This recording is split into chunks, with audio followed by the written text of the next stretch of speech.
Good morning student, class 11 आप लोग पढ़ रहे हैं रिवीजन क्लास। रिवीजन क्लास में आपका टॉपिक चल रहा है बैलेंसी। बैलेंसी में आप लोग पढ़ रहे हैं वैद्युत संयोजकता।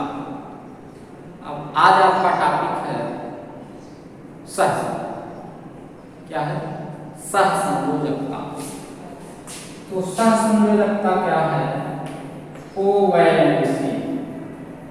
कोवैलेंसी आप सभी लोगों को बताया गया है कि किसी तत्व के बाह्य कोश के इलेक्ट्रॉन रासायनिक आबंध बनाने में भाग लेते हैं। जैसे सोडियम का इलेक्ट्रॉनिक विन्यास बताया गया है 281 होता है। तो यह जो अंतिम इलेक्ट्रॉन है यही रासायनिक आबंध बनाएगा। फास्फोरस का 285 इलेक्ट्रॉन है, ये अंतिम इलेक्ट्रॉन है। अंतिम इलेक्ट्रॉन ही रासायनिक आबंध बनाने में क्या करता है? भाग लेता है। अंतिम इलेक्ट्रॉन ही रासायनिक आबंध बनाने में क्या करता है? भाग लेता है। ठीक है,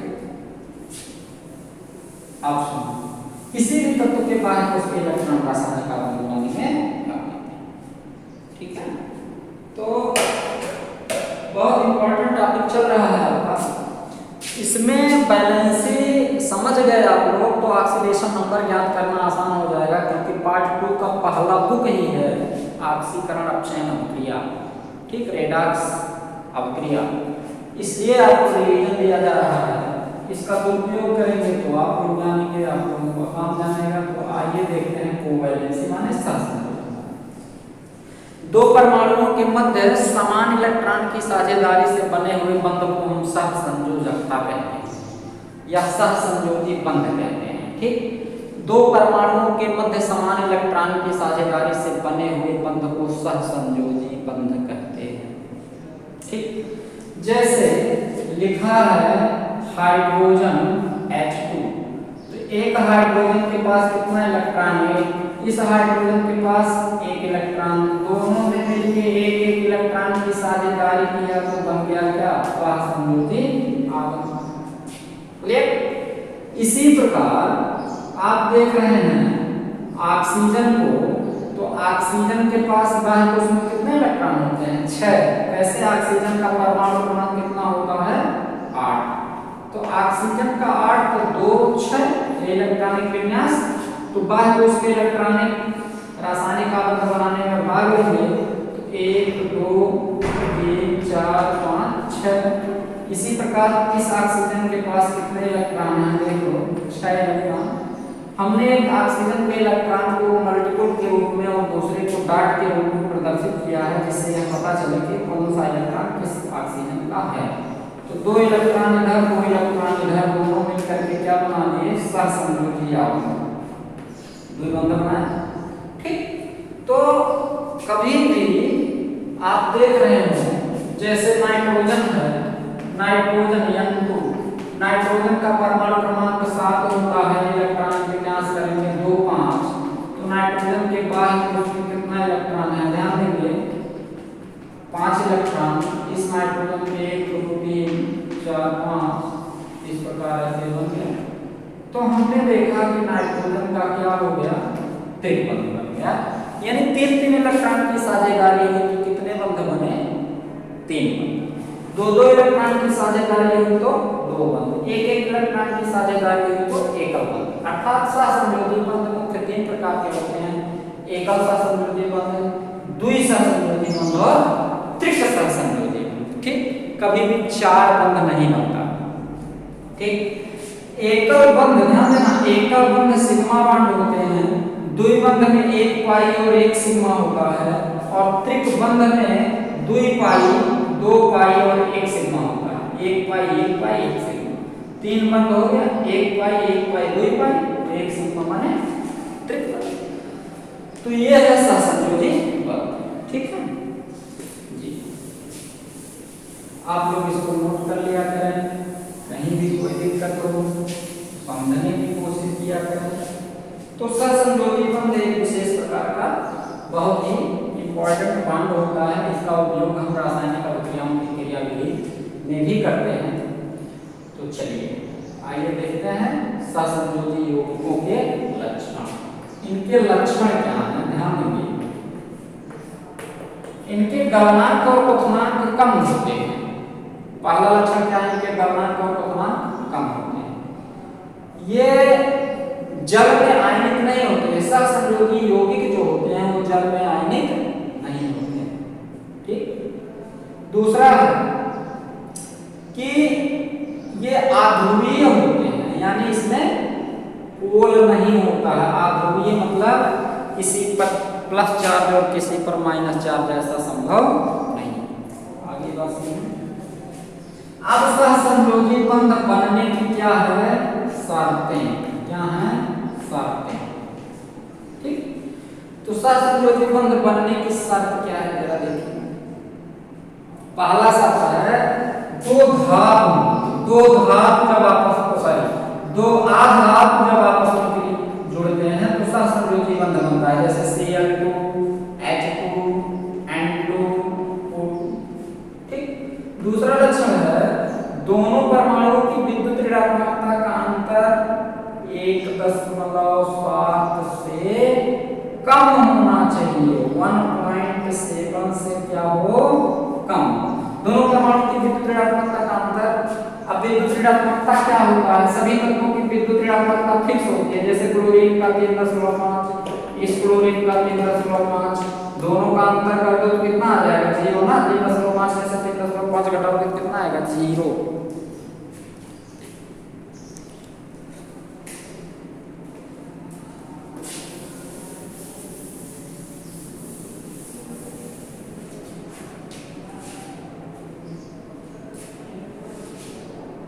सहसंयोजी यौगिक दिशात्मक होते हैं। दिशात्मक मतलब इनका एक निश्चित संरचना होता है। जैसे NH3 का संरचना कैसा है, पिरामिड जैसा। कैसा है, पिरामिड जैसा। H2O का संरचना कैसा है, V शेप, V आकार। CH4 का संरचना कैसा है, चतुष्कोणीय। तो इस प्रकार सहसंयोजी यौगिक क्या होंगे, दिशात्मक होंगे। अब आपको संरचना बनाने के लिए बताएंगे। अब नंबर आता है आपका उपसहसंयोजी बंध। उपसहसंयोजी बंध तो ध्यान दीजिएगा, लारी और सिडविक ने आकार्बनिक यौगिकों की व्याख्या करने के लिए एक नए बंध को प्रकाश में लाया जिसे हम कोऑर्डिनेट बॉन्ड यानी उपसहसंयोजी बंध कहते हैं। कोऑर्डिनेट बॉन्ड, कौन सा बॉन्ड, कोऑर्डिनेट बॉन्ड। अब ध्यान दीजिएगा, उपसहसंयोजी बंध में दो परमाणुओं के बीच इलेक्ट्रॉन की साझेदारी तो होती है, किंतु इलेक्ट्रॉन की साझेदारी इस प्रकार होता है कि किसी एक परमाणु द्वारा इलेक्ट्रॉन दिया जाए और दूसरे परमाणु द्वारा इलेक्ट्रॉन लिया जाए। जो परमाणु इलेक्ट्रॉन देता है उसे हम दाता और जो लेता है उसे हम ग्राही कहते हैं। उपसहसंयोजी बंध को तीर द्वारा प्रदर्शित करते हैं और तीर का मुख ग्राही परमाणु की ओर होता है। जैसे HNO3 है, संरचना बनाएंगे, हाइड्रोजन का एक इलेक्ट्रॉन है, कोई दिक्कत, ऑक्सीजन है, नाइट्रोजन है, ऑक्सीजन और फिर ऑक्सीजन। देखो HNO मानिए HNO3।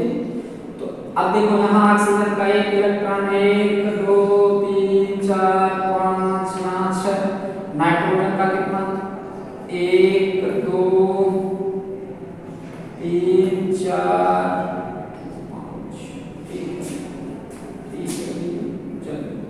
5। ठीक। अब करना क्या है, देखो ऑक्सीजन का भी इलेक्ट्रॉन हमने रख दिया 1 2 3 4 5 6। हाइड्रोजन का भी रख दिया, नाइट्रोजन का 1 2 3 4 5। यहाँ ऑक्सीजन का 1 2 3 4 5 6 रख दिया।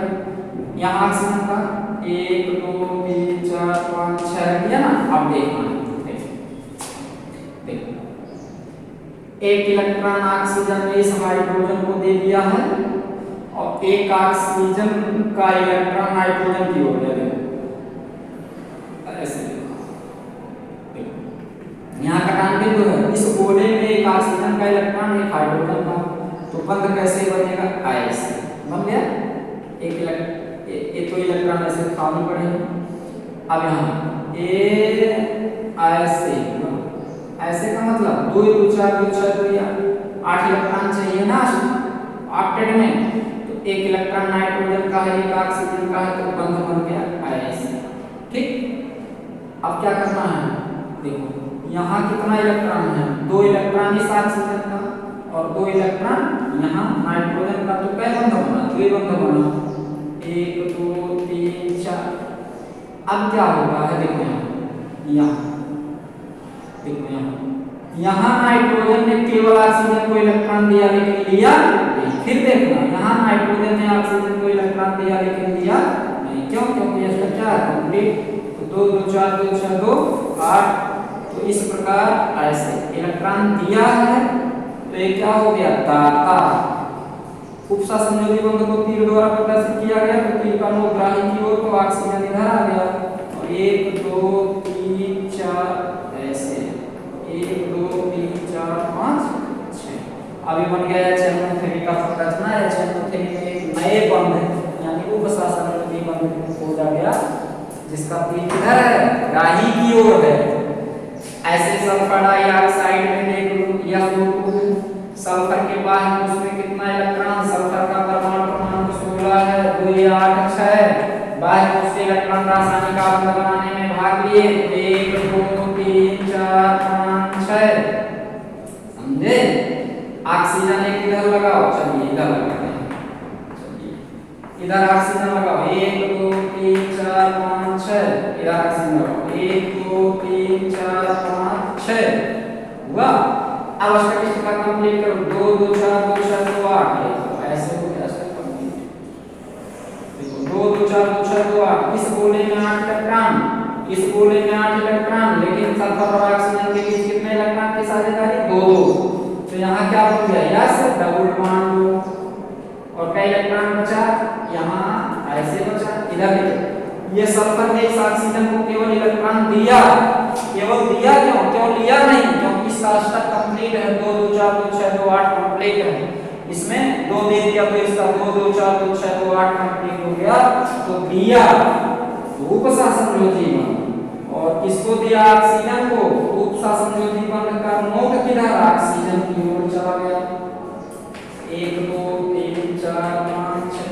इस प्रकार आपने देखा कि सल्फर और ऑक्सीजन के बीच कोऑर्डिनेट बॉन्ड का क्या हुआ, फॉर्मेशन हुआ। इसे आप लोग बना लीजिएगा, कहीं कोई दिक्कत नहीं होना चाहिए। ठीक है,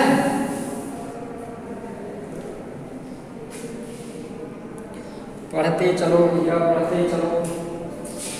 अब नंबर आता है जिसका हम लोग संरचना नहीं बना पाते, हम लोगों को आज सीखना है संरचना बनाना। फिर कोई जाके पढ़ेंगे, सीखेंगे लुई बिंदु संरचना बनाना। लुई बिंदु बहुत इंपॉर्टेंट है केमिस्ट्री में। लुई बिंदु संरचना, जैसे मान लिया कहा गया बेटा कि आप लोग लुई बिंदु संरचना किसका बनाओ, CH4 का, किसका, मीथेन का। तो कार्बन का परमाणु क्रमांक कितना, 6 इलेक्ट्रॉन के यहाँ 2 4, बाद में उसके इलेक्ट्रॉन रासायनिक आबंध बनाने में भाग लेते हैं, तो 1 2 3 4। कितने हाइड्रोजन, 4। एक यहाँ लगाओ, इसका एक यहाँ लगाओ, एक यहाँ लगाओ, एक यहाँ लगाओ। तो आपने देखा कि हाइड्रोजन का एक इलेक्ट्रॉन, हाइड्रोजन का एक इलेक्ट्रॉन, हाइड्रोजन का एक इलेक्ट्रॉन, हाइड्रोजन का एक इलेक्ट्रॉन। यह है देखिए लुई बिंदु संरचना। कब पता चला, कार्बन के बाद उसमें 4 इलेक्ट्रॉन, यानी कार्बन की संयोजकता 4 है, तो 4 बंध बनाएगा। अब प्रश्न है हाइड्रोजन के साथ भी बनाना है, तो हाइड्रोजन के साथ बनाने उसमें क्या है, हाइड्रोजन का एक इलेक्ट्रॉन इसके एक इलेक्ट्रॉन से, हाइड्रोजन का एक इलेक्ट्रॉन इसके एक इलेक्ट्रॉन से, इस प्रकार क्या बना लिया है,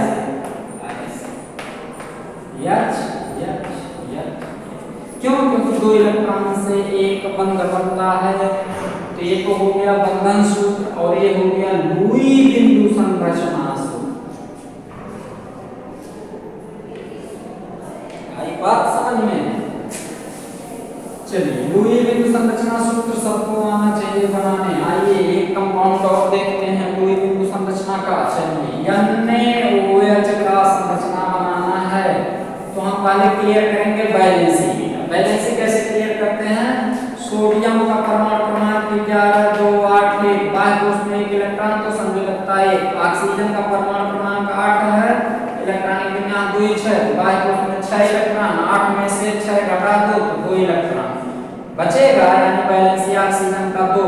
हाइड्रोजन के बाह्य कोश में केवल 1 इलेक्ट्रॉन है, तो उसकी वैलेंसी 1।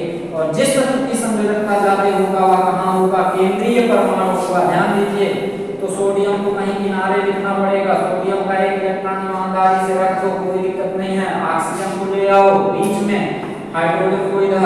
ऑक्सीजन के पास कितने इलेक्ट्रॉन? 1 2 3 4 5 और 6।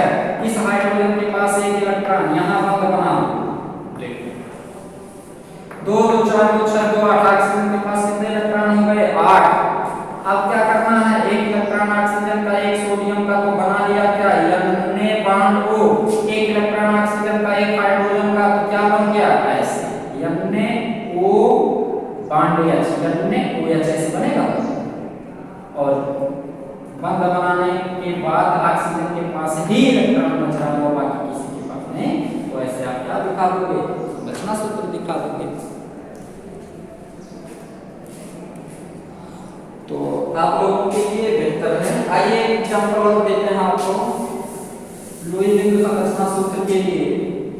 जाने लो, देखो जैसे H2SO4 संरचना बनाने आता होगा तो ध्यान दीजिएगा। अब सल्फर का परमाणु क्रमांक 16 2 8 6 कर लीजिएगा। ऑक्सीजन का परमाणु क्रमांक 8 है, 2 6।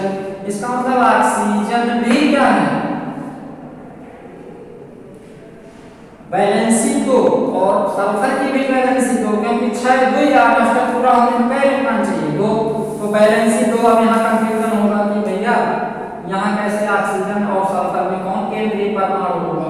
तो ध्यान दीजिएगा, जिसकी संख्या कम होगी, 2 तत्वों की संयोजकताओं में जिस तत्व की संयोजकता बराबर हो जाए, यदि उनकी संख्या कम है तो वही केंद्रीय परमाणु होगा। सल्फर कम है, 1 ही, ऑक्सीजन 4 है, ठीक। या सल्फर का +6 यहाँ ऑक्सीडेशन नंबर है, तो चलिए ऑक्सीडेशन नंबर मत करो, क्योंकि अभी आप समझ नहीं पाओ। चलिए वैसे देखो, सल्फर का परमाणु कम है लेकिन संयोजकता दोनों का बराबर है, तो सेंटर मेटल यही होगा। तो चलिए संरचना ऐसे बनेगा, H single bond O single bond S double bond O, ठीक। O ऐसे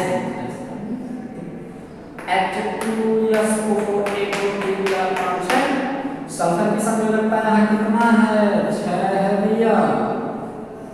ऑक्सीजन का 2 है, अब सल्फर का 6 क्यों है? ये परिवर्ती संयोजकता व्यक्त करता है, ठीक है। तो आगे आपको कल बताएंगे। चलिए।